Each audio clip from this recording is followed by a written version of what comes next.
Je suis un Africain, je suis un campagnard, je suis un banlieusard, je suis un gars de Paname, se définit Jean-Pascal Zadi dans les colonnes du Monde.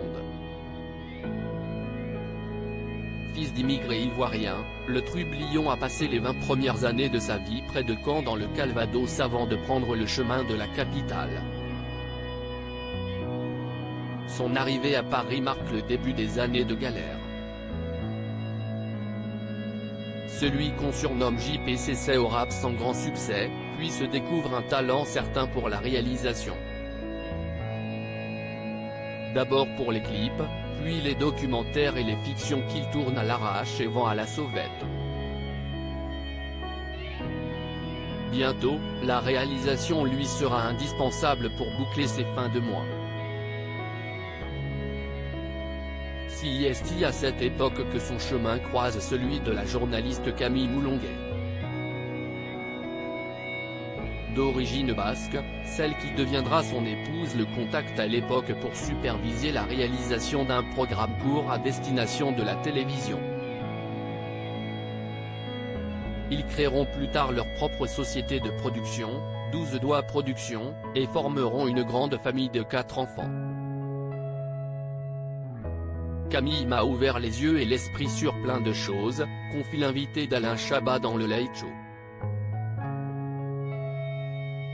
Camille Moulonguet lui ouvre notamment les portes d'une autre culture qu'il pensait inaccessible, les films de Jean-Luc Godard notamment.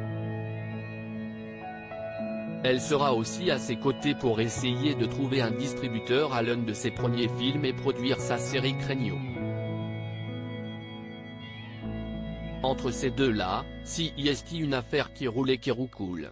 Ce qu'il faut savoir d'autre sur Camille Moulonguet connaît l'audiovisuel comme sa poche. Après avoir travaillé pendant 10 ans comme journaliste, la femme de Jean-Pascal Zadi écrit son premier film en 2006, un documentaire sur le secteur agroalimentaire au Rwanda.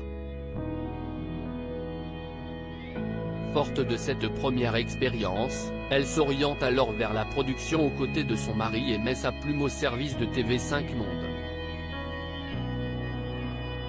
La productrice collabore ensuite avec Canal+ et Radio France pour lesquels elle produit notamment La Pastille décalée s'écoille les bails, une expérience couronnée de succès qui lui permet de revenir à l'écriture avec le documentaire Création contemporaine africaine, diffusé sur TV5 Monde.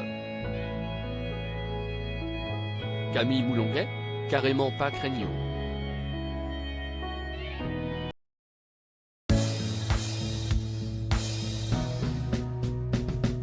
But there's all times through the rough times